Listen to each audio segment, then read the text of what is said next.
Still do 7 NUFC Matters shows for free a week. But if you want to support the channel, there are a few ways of doing it. Hit the like button on each live broadcast or video. This helps the channel grow. Hit the subscribe button and select the all notifications options. Hit the thanks button to buy a super sticker. You can do this on the live chat too. You can also join our Patreon page or buy us a coffee at the link in all of our video descriptions below. We are also looking for sponsors. If you want our latest advertising rates and how you can get involved, then email John at nufcmatters1892@gmail.com. Thanks for watching.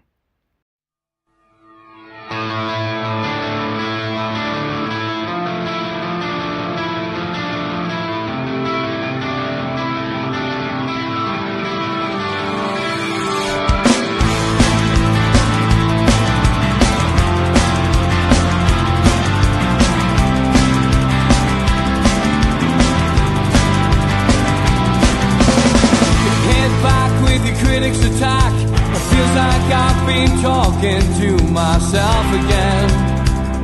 But it's the only way you're ever gonna learn. You look back and it's all in the past. I'm dwelling on the thoughts I cannot say to you.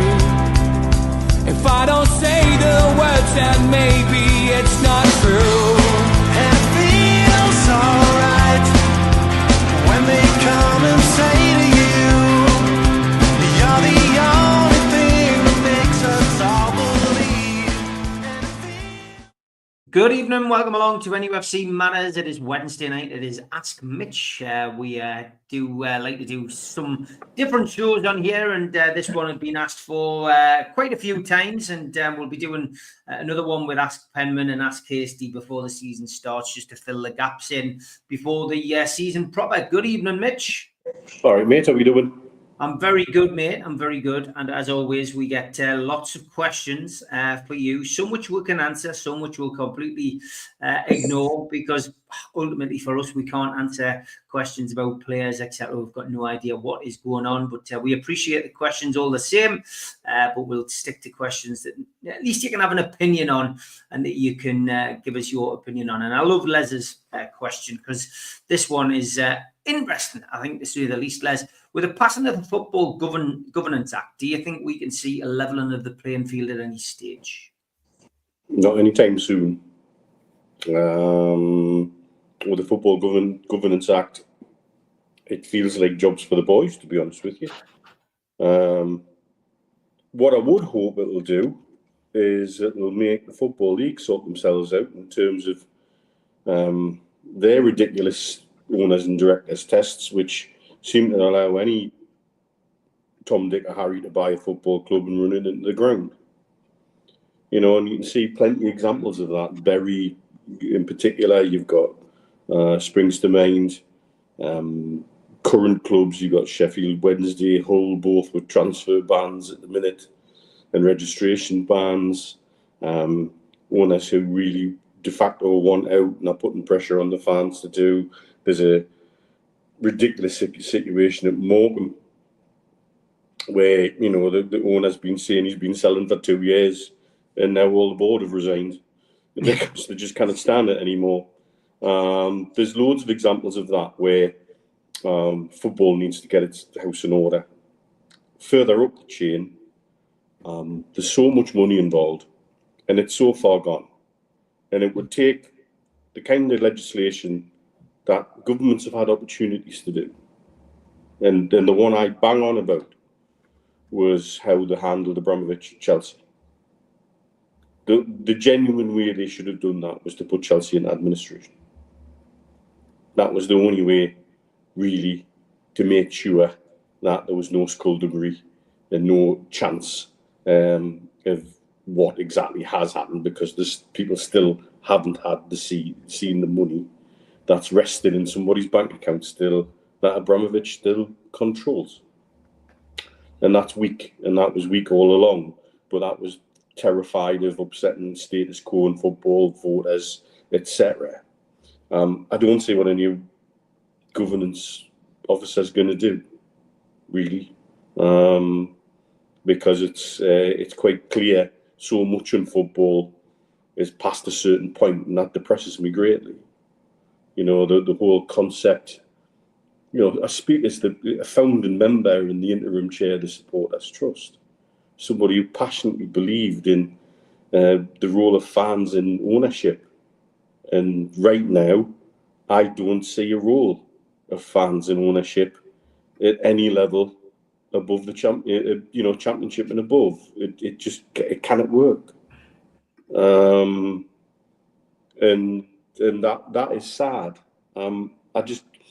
And then the other tightrope to walk is that there is a history of FIFA stepping in and excluding teams from competitions because they feel the government's interfering with the football too much. And that's a genuine concern with a football regulator. And England still don't have the most comfortable of relationships in world football with certain bodies. I think the certain bodies would love to make an example of England and give them an opportunity to do so. So it has to be handled with extreme care. But then that says, does that regulator then have enough power to really genuinely make a change? I'm not convinced. Interesting. It's one we'll watch. As everything it does in politics, it takes time. Let's face it, it's a strange scenario, and things change with governments as well. Will the new government, in 3 years' time, if there is a new government, change things? I mean, this is where we are with these kind of things, I genuinely think. Let's move on. Neil Calvert says, The Athletic are saying that Ross Wilson is odds on to become our new director of football. Ross Wilson is the sporting director and chief of Forest. Forest at the minute, isn't he? Yeah, and he was at Rangers. And he's had roles at multiple other clubs. I think it's interesting what he did at Rangers. Very much parallels what I suspect they would be wanting them to do at Newcastle United, about integrating the women's team, integrating teams at all levels, having a strategy and a common direction for all teams, having everything that we seem to not have at the minute, a direction and a plan, all of those things. With the appointment of Jack Ross, that sort of level between Eddie Howe and the sporting director, somebody he will know from Scottish football very well, someone he's probably worked with before in one way, shape or form. That would make sense. I believe he's well known to Eddie Howe as well. And I think that relationship's vital, as we saw with Mitchell. And so I think it's sometimes the sensible appointments are the ones, maybe it's not the ones that excite you the most, but they might be not the ones you want, but they maybe sometimes are the ones you need. Yeah. And I think he's done exceptionally well at Forest. Forest must be an interesting place to work with their owner. I can't see their owner, and I've got a little insight into this. My good friend, Dr. Thanos, in Athens, is Olympiakos' team dentist. And he has a bit of interaction with the owner of Forest and Olympiakos. And he's not an easy person to work for, because he does interfere at all bloody levels. Thanos said he marched a player into his surgery in the middle of the day without an appointment, demanding that he treat him on the spot, you know, that kind of thing. And so if he can do well in that environment, and he seems to have, because Forest generally seems to be quite a happy place to be. And that's what I would like Newcastle United to be. Okay, next question. Got some good ones coming in now. Keep them coming. We'll try and get through as many as we can. Mitch Ben says, what are your top 3 Newcastle United matches and your top 3 Newcastle United goals? Keegan's first game as a player. Barcelona. And it's between Man U 5-0 and the PSG game. And just because it's more recent and it's with me mates here in Dubai that I watched it, maybe I would say the PSG game the other year.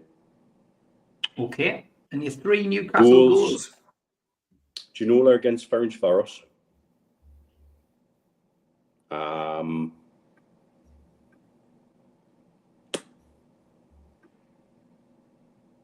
The one that Ozzy Perez scored, I think was against Ipswich, which started with a keeper and was 20 odd passes, and every player touched the ball, and he finished it. Very underrated goal for me. And I do love a Thunder bastard.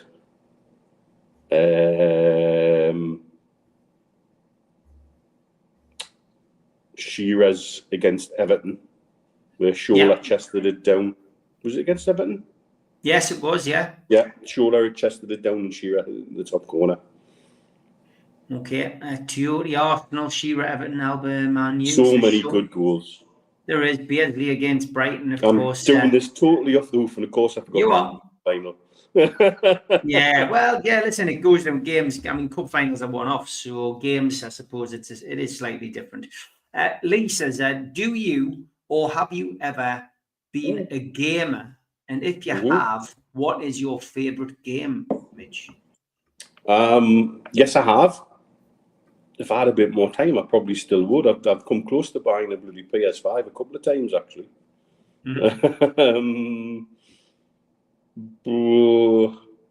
I like all the Star Wars games. Oh, really? I wish there was something really good and immersive in terms of Star Wars games. It was the Star Wars Outlaws nearly pushed us to buying a PS5 recently, and I read all the reviews and said it was shit, so I didn't bother. When I remember, here's the thing: when the Litland was born, it was in December, and I'd been at the hospital all day, and I was absolutely jiggered when I got home, but I was also obviously hyper. And I got back to when we lived in Pegswood then, and Lou's brother had been watching the Bairns and everybody was asleep. I got in, it was about midnight, and England were playing Australia in a test, and our Joss had left his Xbox on, and it was one of the World War II games where you land at D-Day and you follow the campaign. Can't remember. Call of Duty. There you go. One of the early Call of Duty games. And I sat up all night with a bottle of whiskey and had the test on one screen and finished. And I completed his Call of Duty game, and he was pissed off the next day because somebody completed the game. and it was me. Great question, by the way. Sim dentist. Be a dentist in your own home, says Neil. He also says you better get one board. I'll give you a game of FIFA. I have enough of that. The other one was where would you find time to do it, from Tim. Star Wars Jedi Knight 2 for me, says Derek. TIE Fighter early 90s, my favourite Star Wars yes, game. that was phenomenal. I've been looking for that on one of these emulators, you know, the sticks which have got like God knows how many PC and PS1 and 2 games on. But even plugging to the telly, I've seen one which has got all the TIE Fighter games on, and I can't get it out here. I would love that, because that would probably take me in some interesting directions.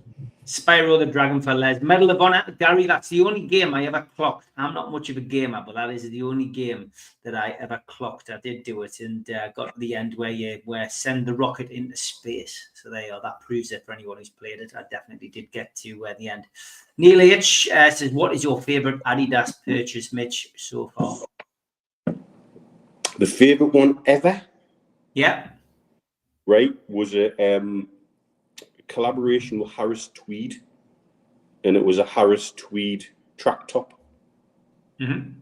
And it was orange lined, the stripes were leather, all the pocket stuff was leather, and it was great for away games in the winter because it was warm as anything.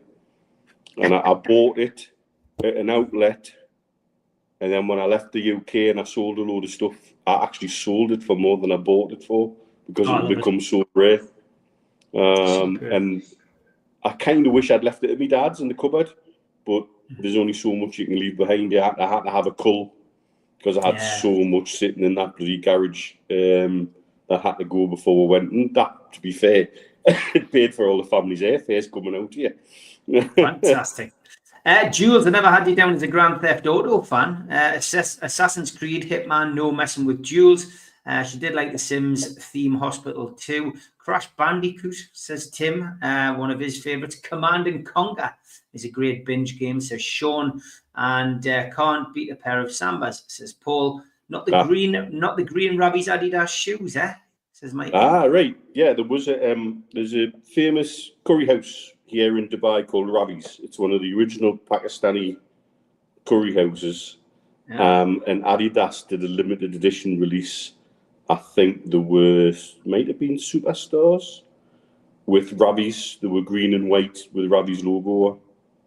Right. All right. Okay. Fantastic. Alistair, good evening. Good to see you in the chat, mate. I hope you're having a nice time in the Algarve. Nice to see you, Alistair. And yes, a lot of people paying tribute to Ozzy Osbourne. I did my own little poem, and most of you know that I do poetry. I do one a day. A Birmingham boy born and raised. Music is passion, lauded and praised. The Prince of Darkness, a leading light. Rest in peace, Ozzy. Time to say good night. That was my little poem today. But, fantastic.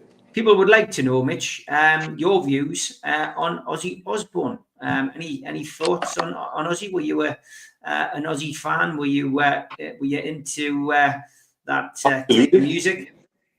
Influential, massively influential, in ways that I think he probably never really understood, and then got that second lease of life when the MTV did all the Osbourne series, and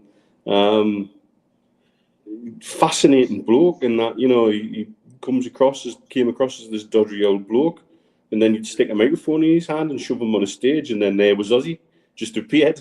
Didn't matter what state he was in before he got to the stage and what state he was in when he come off the stage. For that 90 minutes he was on the stage, that was Ozzy. Phenomenal showman. Some of the stories are fantastic. I mean, gosh, the trying to stop him drinking one where they took all his clothes off him when he was in New Mexico, and he's in Sharon, locked him in the hotel room and took all the clothes away and hoped that he wouldn't go out drinking, and he ended up getting arrested by somebody wearing a dress because he was having to pee up the side of the Alamo. So it's just like classic, and I think if you look at the concert they did at Villa Park recently, if you look at all the people in music who showed and turned out for him, I think that's the biggest measure. People don't bother their arse to do something like that unless they really want to, and that's somebody that they want to pay tribute to and say thank you for what you've done for me along the way. That's how that kind of world works. If people don't want to turn up, no amount of money will make them turn up. And so I think that's all you need to know. Yeah, 100%. And a lot of people went to Trillions last night in Newcastle just to have a drink. And haven't been there for ages, jeez. To toast his life. When you're next home, Mitch, says Neil? Don't know yet, not confirmed. The Dubai Mags have got some tickets for the Spurs game, and I was thinking of coming back with everybody for that, but it's actually going to clash with something else I'm doing, so I'm going to rethink everything. I was speaking to the little in the day about when she might be coming out here, and what she might want to do and when, so that might change whether I'm back and forth or not. We'll see over the next couple of weeks. I'm going to work it out with her and then tell her mum what we're doing, because that's the easiest way to do it. Okay, good stuff. John Askew says Isak's got another 3 years left on his contract. The Saudis want us to reach number one. Certain media seem to completely regard these two vital facts when reporting an alleged move. Why is this? I think when you say regard, I think he means disregard these two facts. And absolutely. And like I said a couple of weeks ago, we're now seeing it all play out like it did during the takeover. We now know who the paid actors, who the bad faith actors, who have certain agendas, where everybody's coming from. And you, almost write the piece before you read it, depending on who's writing it. 100%. You then chuck into the mix things happening like, and this is where I get frustrated when things become self-inflicted. And there's a lot happening at the minute which is self-inflicted, either by the club or by us as a fan base. Some lad puts a picture, I've seen Isaac training on his own at the training ground.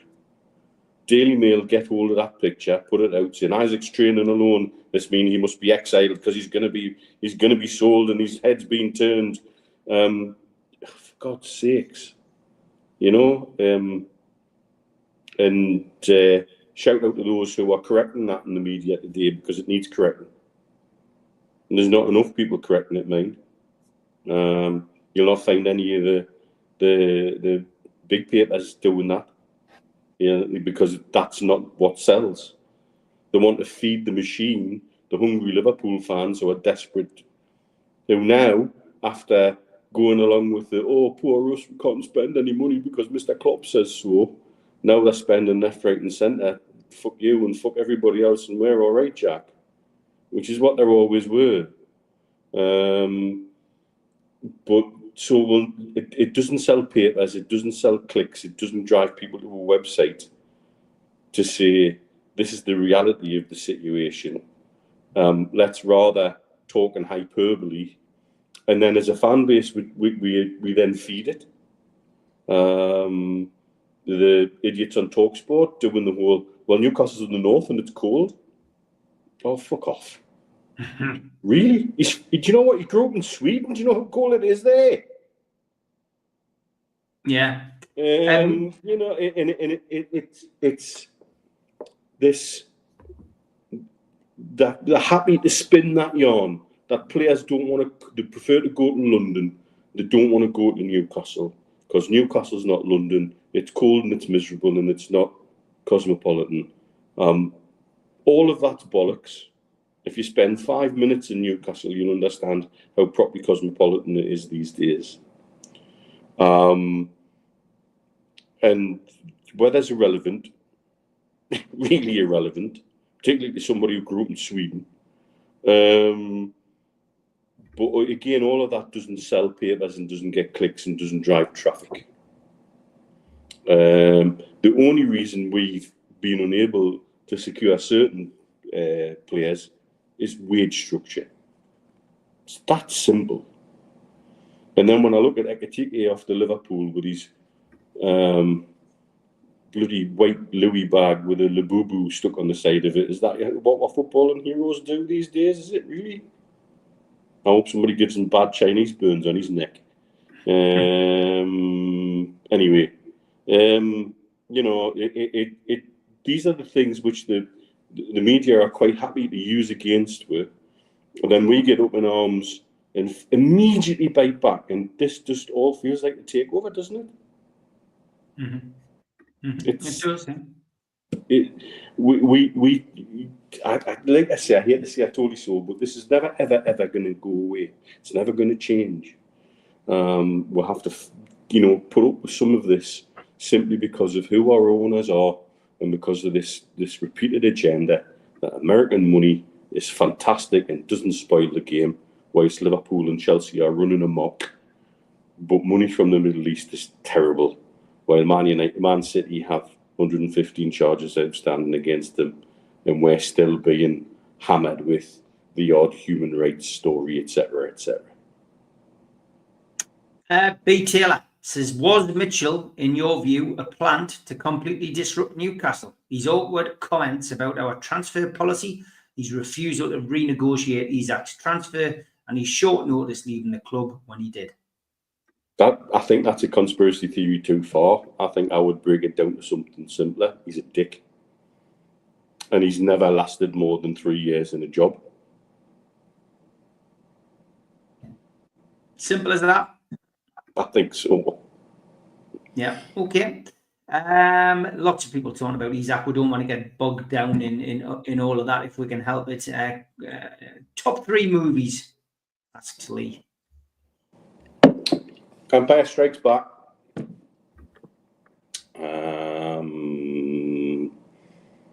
French film called 22 Bullets.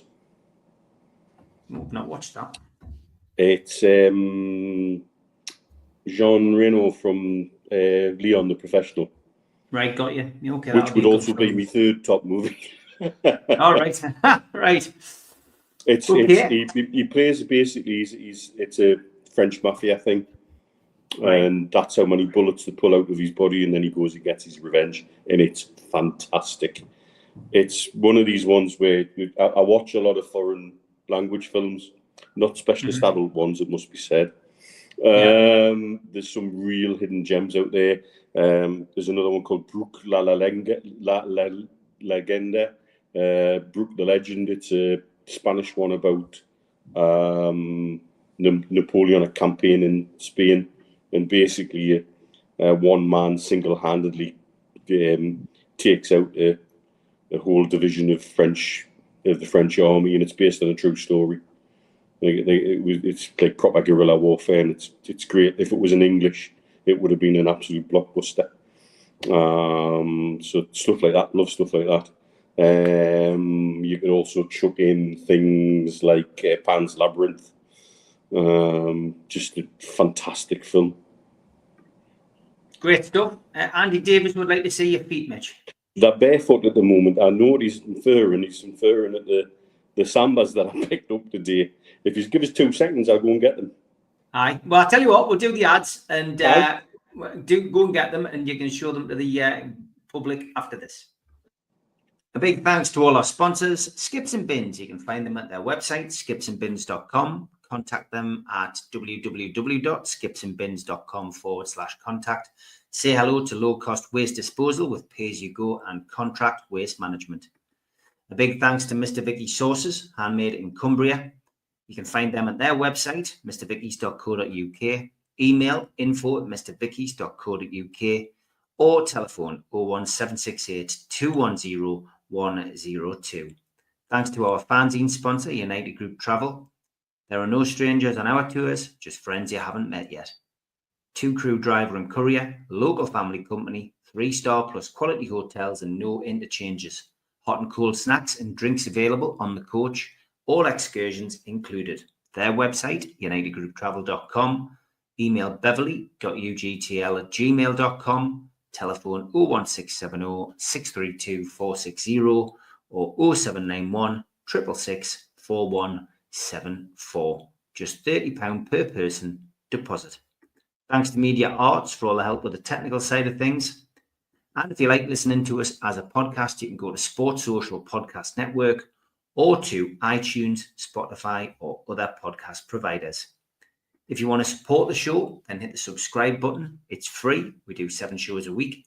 Hit the little thumb up under the video, which is the like button, or click share to share to your social media. You can also join the channel on YouTube by hitting the join button for as little as $1.99 a month. If you want to become an NUFC Matters member, you can go to nufcmatterspodcast.co.uk. It's a £25 one-off fee. You get your pen, you get your badge, a key ring, you get your beer mat and your fridge magnet and your membership card, nufcmatterspodcast.co.uk for that. And we have an event early next year, 13th of February 2026, an evening with Beardsley, Waddle and Gascoigne takes place at the Tyne Theatre and Opera House. To buy your tickets for that event, go to the box office 0191 243 1171 or Tyne Theatre and Opera House.uk. And don't forget, this Friday, a couple of days' time, we are doing the screening of the Cup final again, and there's about 50 people coming along to that.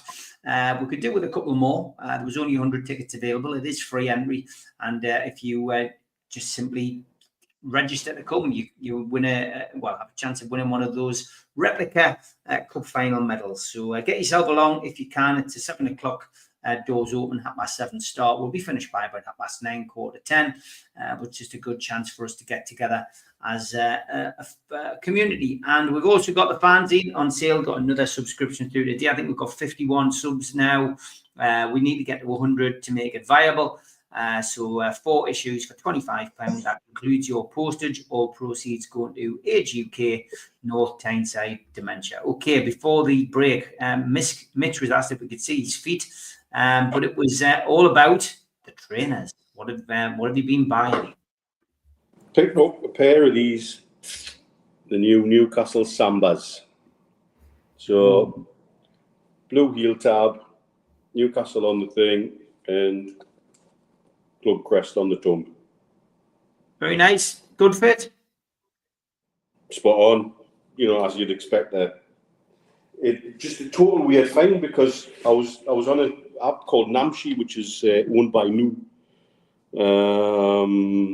and I was looking for something else because somebody told us that they had some other Sambas on sale, some of the Wales Bonner ones. So I wanted to look and see what price they were at. And I recognised the colourway because I knew that these were coming out.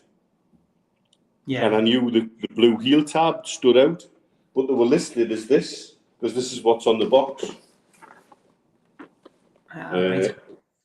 Samba licensed. And so if you put that into an Amshi app, it actually brings up ours, Real Madrid's for the next season, Arsenal's and Man U's. Price? Price was 429 dirhams, which is about 80 odd quid. Okay, there we go. Probably about the same. But the other reason I go into Namshi is they do weird stuff. So at the minute, they've got a brand new home kit with 30% off in a flash sale. Right, okay. But it's also typical of the stock out here. You'll go to an outlet here and you'll find really sometimes quite rare limited edition Adidas stuff sitting in an outlet with 50, 60, 70% off. Because the stock here seems to be high-end only and lots of the limited edition stuff. But then if somebody doesn't know what they're buying or it doesn't get sold, it just goes to the outlet very, very quickly. It's weird. Very, very weird. But I'm not complaining because I don't like to pay full price for now. No. And where can we get them? Can you just repeat the name of the app? Namshi's the name of the app I got them on. They should be available in the UK soon. Through the club shop, I would imagine, but also through Adidas themselves. But these aren't even on Adidas UAE's website. They're purely on this Namshi app out here.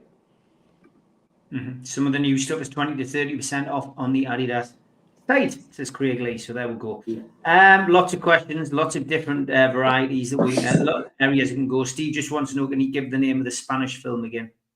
Bruc, B-R-U-C, La Legenda. It's Bruc the Legend. Okay, there you go.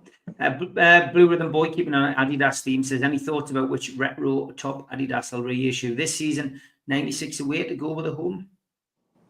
I hadn't thought about that. You're right, there's a good chance they will drop a retro reissue. Do you know the one do you know what I'd love them to do? Go on. Is, the Brazil away. Yeah. I would love something like that. That would be really nice.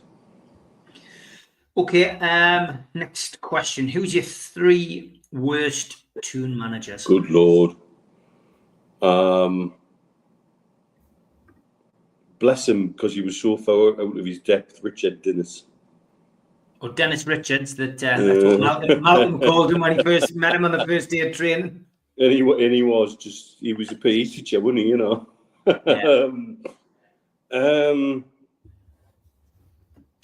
I struggle with Mr. Bruce simply because of the amount of gaslighting and rewriting of history that he had. And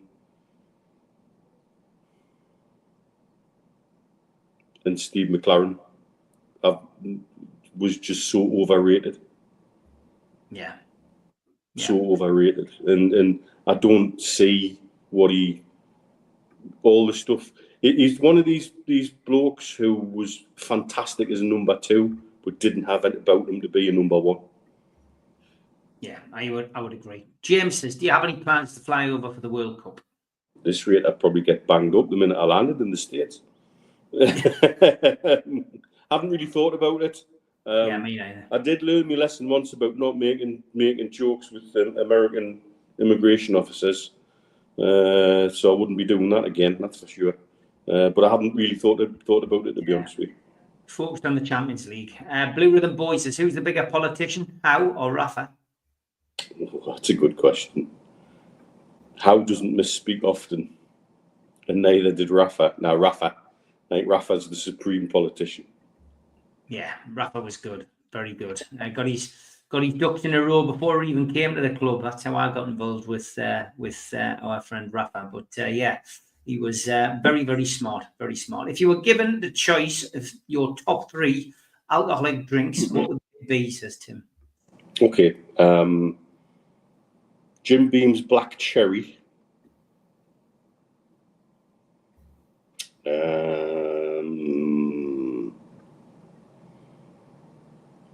At the moment,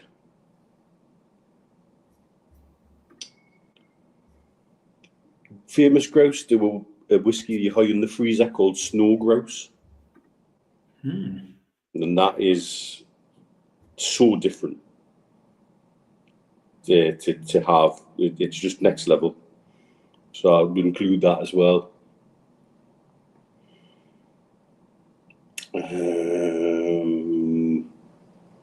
And I like Hogarden Rosé. Okay, very good. Blue Rhythm Boy says, if Mitch could handpick 3 teams to relegate, who would he want to go down in the Premier League next season? Chelsea, Man U and Tottenham. Yeah, I'm glad you went that way. Did you ever play Subbuteo? Oh, yes. Stephen? Any good? Not bad. I was in the league for a bit as a teenager in Newcastle. I had a curious, again, something I sold when I left the UK. I still had all my Subbuteo stuff in boxes in the garage, and that all got eBayed before I came to the UAE. So I still had it all. I had some quite unusual teams and unusual things. Actually, funnily enough, do you know that bit of Subbuteo memorabilia that raised the most amount of money when I sold it was the League Cup? The bloody thing we actually ended up winning. There you go. We've got over 1,060 watching tonight. That means there's 650 of you watching on Twitter. If it's the first time you have watched NUFC Matters, just search NUFC Matters on YouTube and hit the subscribe button. We do 7 shows a week.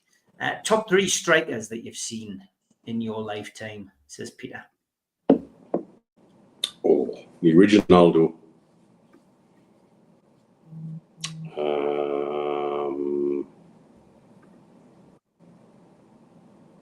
Alan Shearer. And I say that about Alan because after that ankle injury, he changed his game. Yeah. And he had the ability to adapt and change and still be dangerous and still score God knows how many goals. But he wasn't the same player. Mm-hmm. And I think that really, you've got to respect that.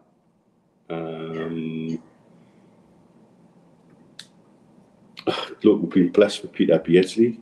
How can I not give Peter a nod throughout all of this? One of our own, and somebody who rated throughout the world. You know, so lucky to have had him in a black and white shirt, but had him play for England, and he's graced other clubs too. You know, and yet I can, you know, I don't think I can leave him out. I've been really lucky to have seen people like Marco van Basten in the flesh.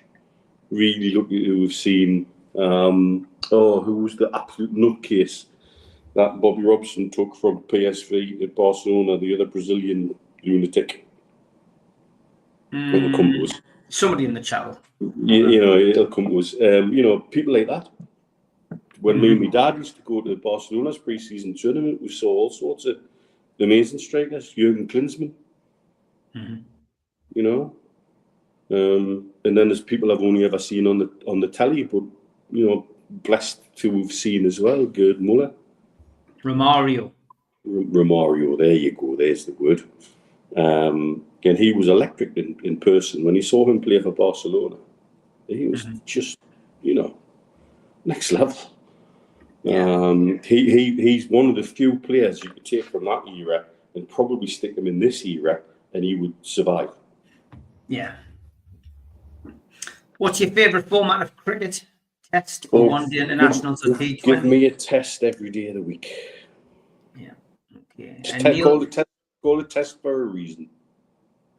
Neil says, do you miss physical paper match tickets rather than digital ones on your phone? Well, I'm from an era where you collected them. And you stuck them on a pinboard on your wall and you still had them. And I'm sure if you have a rake around my dad's loft, if you shook it hard enough, about 200 tickets will fall out of it. You know, so yeah, of course I do. Something physical. The digital age is amazing. Yeah. You know, I can tell you from a professional point of view, some of the stuff I'm doing now digitally is so exciting and has changed the way I work so much. And yet there's still something. I'm an analog man in the digital age. I still like something tangible. I still prefer a book to read on a Kindle, for example. Yeah, me too. You know, I miss the fact you can go around to somebody's house and have a look at the books and that on the library, and usually that's a measure of the person.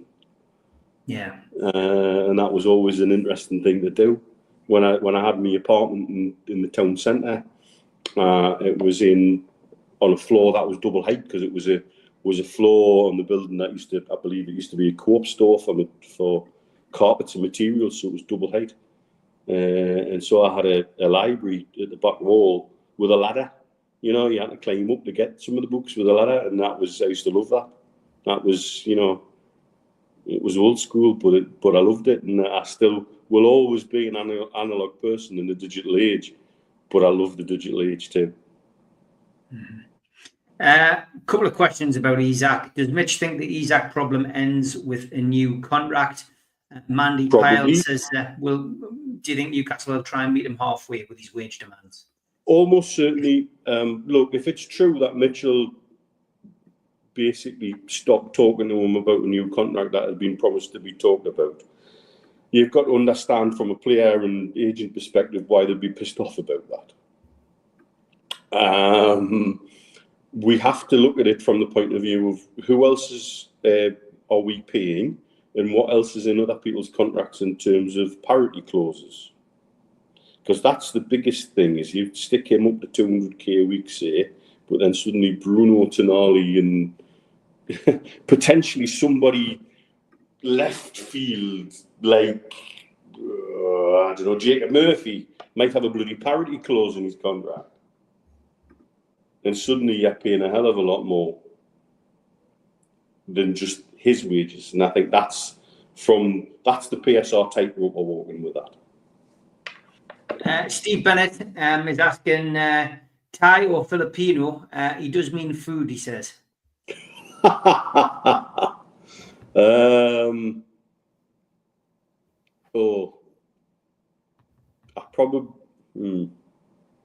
Thai. Thai? Yeah. There's some great Filipino foods, particularly for breakfast. Some Filipino breakfasts are phenomenal, but generally for more things that I enjoy to eat, Thai. Okay. Would losing Isak put our project on hold? It wouldn't put the project on hold, but it raises so many more questions and problems. and it would be the most ridiculous own goal and self-inflicted injury of all the own goals and self-inflicted injuries that are happening within the club at the moment. Things like, you know, the way they've gone, the way they've gone with the hospitality sales, the tickets, to turn around and say the Barracks are sold out for the entire season because of the business club on the day they release the hospitality tickets. Ridiculous. The social media team going off on one and trying this new odd, quirky, hey, this is edgy, and having the piss taken out of them by everybody from a cricket club, a football club, and bloody Specsavers. You know, there's so much going on at the club at the minute, which is self-inflicted, and it's so frustrating. Could PIF use private sponsors to supplement players' wages, says my opinion. That's part of what the Man City 115 is. Okay. Not quite as simple as that, but it would end up being asked questions that we can do without at the minute.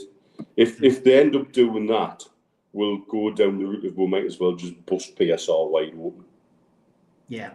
Lots of people asking us about Gaza. I've had no direct contact with Paul for quite a few years now. Peter Beardsley has direct contact with him, as does Chris Waddle, and of course his family. He discharged himself, is what I'm led to believe from the newspapers, but I haven't had an update on him. But you know, I'm sure he'll be okay. Paul has many ups and downs in his life, but always seems to come through them, and of course we'll wish him well. Mitch, I totally agree with Stu's views on sponsorship. Why, in your opinion, aren't we getting our finger out and doing something, says Barry? I don't know. It's just Mike Gather, Stu and I bash this around quite a lot and have done for a while. We feel that there's a lot of low-hanging fruit that's been missed, even on short-term deals. Surely something's better than nothing. I'm still remain pretty convinced the big sponsorships, like stadium and training ground. If it's a regional sponsor from here, they'll only want to sponsor the new stuff. They don't want to sponsor the old stuff. Nobody out here wants to be associated with something that's going out. They only want to be associated with something that's coming in and is modern and is new and is shiny and is beautiful and gorgeous, etc., etc. So I get that, but surely there's somebody somewhere would want to take an interim deal that would ease PSR in some way, shape, or form, and that's what's baffled me. What is the thinking? Yes, the Premier League have altered some deals. Has that made us go, right, we're not going to put anything else through until this is all clearer, until the Man City APT2 case is done, whatever? That seems like cutting off our nose to spite our face.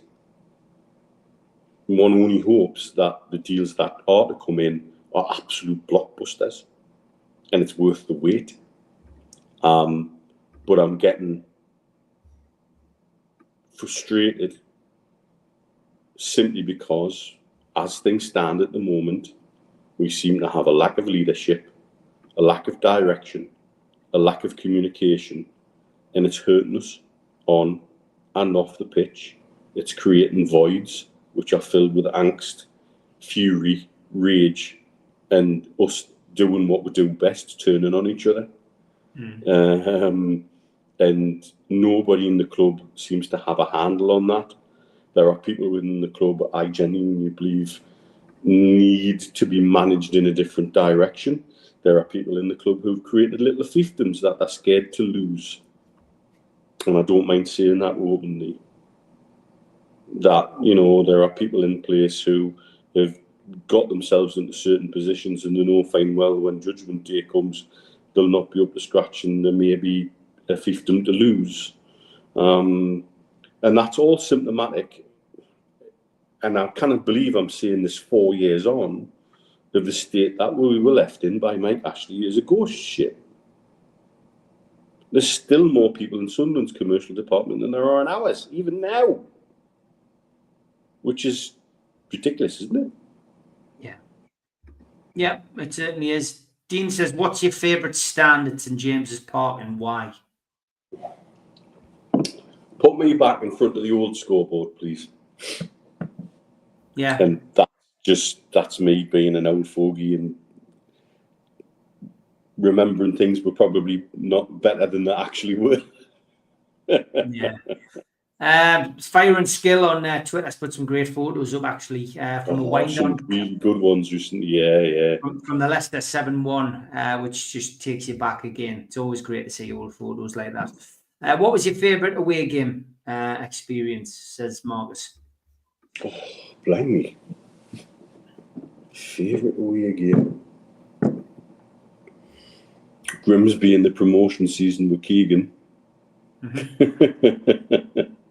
That was a hell of a trip. I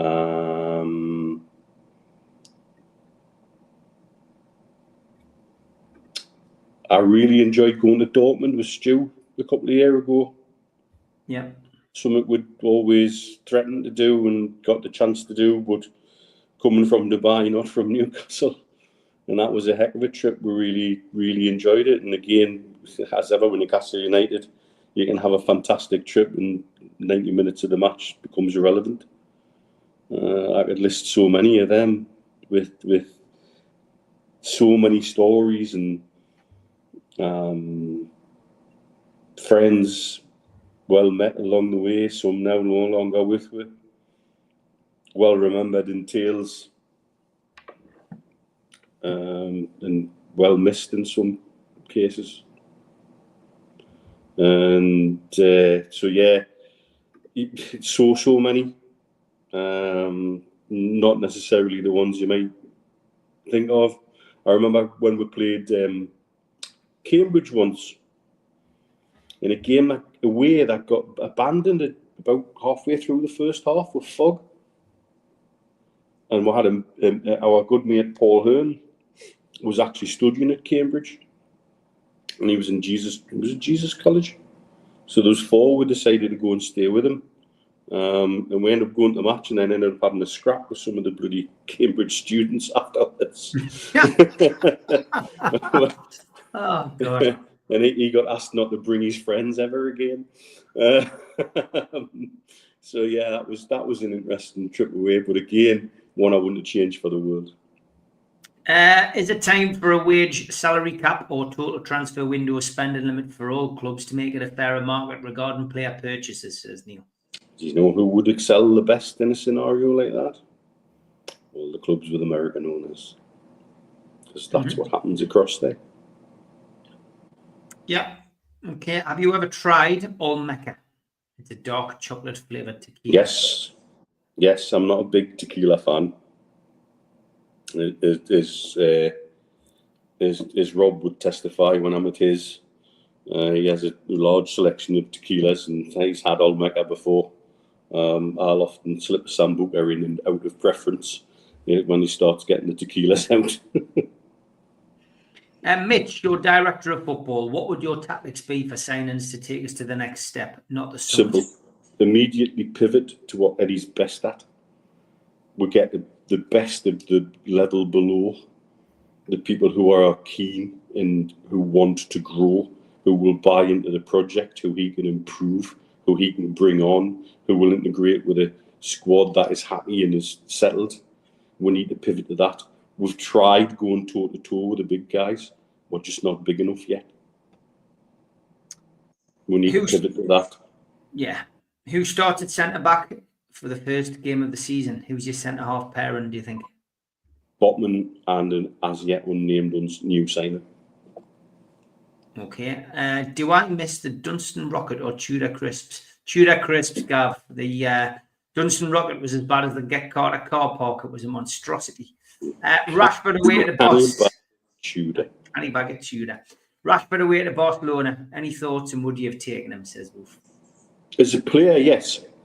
But his wages make it ridiculous. Even if Man United are subsidising them, it still would be beyond our. And this is another example of how a certain group of clubs repeatedly have looked after each other over history in recent history, particularly in terms of when financial restraints and PSR was brought in. And the example I use all the time is how many times was David Luiz, the centre-back with the curly hair, sold between 3 or 4 different clubs for a ridiculous amount of money. He was never worth any of that. But he was a very convenient money go around. And I think that's exactly what Rashford going to Barcelona does. It gives Barcelona a player who will fit in with the thing, with their style, that they don't necessarily have to pay all the wages on. He comes on loan, there's no transfer fee. That suits them from a financial perspective with La Liga. It helps Man United because they don't want him. How must it feel for a player like that to be not wanted? Mm-hmm. How must they felt going to Villa? And he did really well at Villa. Let's be honest, that game when they stuffed us, he was electric for 45 minutes. And he's not wanted. A team that in any other season might have even been relegated. You know, how that player must feel. Yeah. You know, but what we're seeing is an example of protectionism within the clubs who wanted to break away and form the Super League because they want to look after each other from a financial perspective. And that's an easy trade to do to keep everybody happy, get rid of a player that Man U don't want. Barcelona lose nothing by taking a punt on him. It stinks, really. Keith says Brentford won 40 million for Wissa. We know how badly we need backup for Isaac. So do we just pay the money or do we look elsewhere? Nah, I'd rather look elsewhere at that. Wissa, you know what? I'm not bothered about the age. Might it be? It was Oxford in the fog. It was. I'm getting that in the Cambridge game mixed up. Yeah.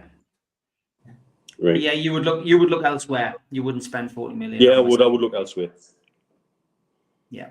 Do you think a sporting director in the caliber of Maldini would help us more in transfer business negotiations? I would crawl on my hands and knees over broken glass to bring Maldini to Newcastle United. But that's because he's one of my favourite players of all time. And the guy comes across always a top-class individual. Yeah. Mitch, you have 3 favourite chocolate bars? Ooh. Aero. Does Crunchy count? Yeah. Right.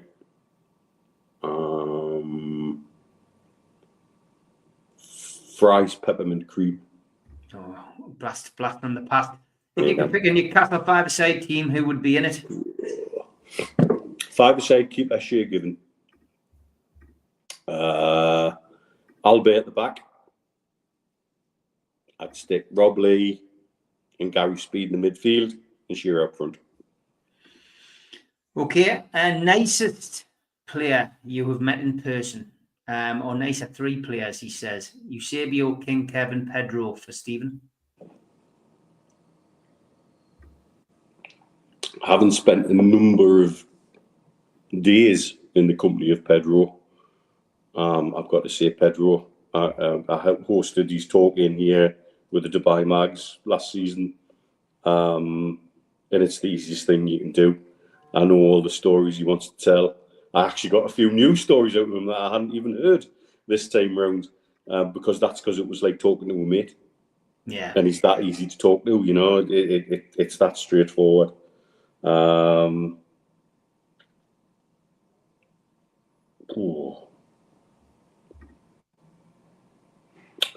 Roy Aitken, who feed the bear, became a patient of mine out here in Dubai when he was sporting director at Al Ahly Football Club, and took me to some Champions League games and all sorts. And what an absolute gentleman, love him to bits. I don't get starstruck very often, but I did get a little bit. That's Roy Aitken in my waiting room with him when he was sat there. I played around with golf, and this is going to really throw people left field. I played around the golf out here with Dwight York. All right. And he put up with Mackham jokes for 2 goals.